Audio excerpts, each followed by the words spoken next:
Mungkin kamu sadar, Denji seperti selalu dibuat menderita. Bahkan setelah ia mendapatkan sedikit kebahagiaan, hidup seperti tidak sudi melihatnya bertahan lama.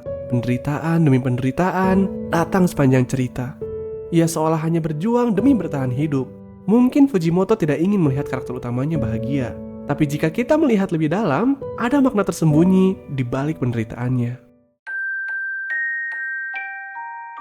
Dibanding karakter lain, Denji terasa mencolok. Ia adalah satu-satunya karakter yang jujur apa adanya. Kehidupannya yang mengenaskan membuatnya tumbuh mengejar kebahagiaan sederhana. Ia ingin makan roti, ingin menyentuh, ingin memeluk wanita. Ia tahu apa yang ia inginkan. Menariknya, hampir seluruh karakter dibuat seolah hidup dalam ilusi, kebahagiaan yang palsu. Misalnya Power, motifnya begitu jelas. Ia mengejar pengakuan orang lain. Tapi setelah berbohong, membunuh demi pujian, ia tidak terlihat bahagia. Ia justru bahagia ketika ada yang menemani. Begitu juga dengan Aki. Ia secara terang-terangan berambisi untuk membalaskan dendam pada Gandeville. Ia siap mengorbankan hidupnya sendiri. Tapi Aki justru goyah, cemas, dan takut ketika selangkah lagi mencapai Gandeville. Power dan Aki membohongi dirinya sendiri untuk kabur dari kejamnya realita. Power ingin terlihat hebat untuk menutupi ketakutan akan kesepiannya. Sedangkan Aki berusaha mengejar dendam untuk menutupi kekosongan hidupnya setelah keluarganya hilang. Fujimoto seolah menggambarkan bahwa ilusi dapat memberikan alasan bagi kita untuk bertahan menghadapi kehidupan. Tapi akan menjadi berat ketika realita memaksa kita menghadapi keinginan yang selama ini disangkal. Pada cerita, Power dan Aki mendapatkan nasib tragis. Ketika Power berhasil mendapatkan teman sejati, ketika Aki berhasil menemukan keluarga baru sebagai alasan untuk tetap hidup, mereka harus mati. A bittersweet ending untuk perjalanan hidup mereka. Sebaliknya, Denji yang terlihat tulus justru terus bergerak maju melawan penderitaannya. Penderitaan yang dialami Denji mendorongnya untuk berkembang. Setiap kehilangan, rasa sakit membuatnya belajar. Ia belajar kehangatan keluarga lewat berbagai konflik dengan Power dan Aki, yang justru membuat ketiganya semakin dekat. Kehilangan Reze membuatnya menyadari pahit dan indahnya jatuh cinta.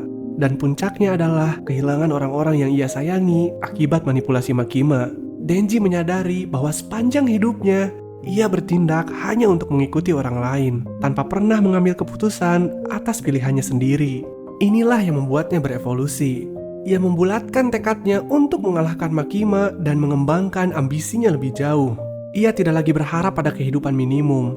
Ia berharap dapat menjadi pahlawan yang dicintai oleh semua orang. Ia ingin menjadi Chainsaw Man, bukan karena orang lain, tapi karena pilihannya sendiri. Chainsaw Man berhasil merepresentasikan kehidupan kita sebagai manusia.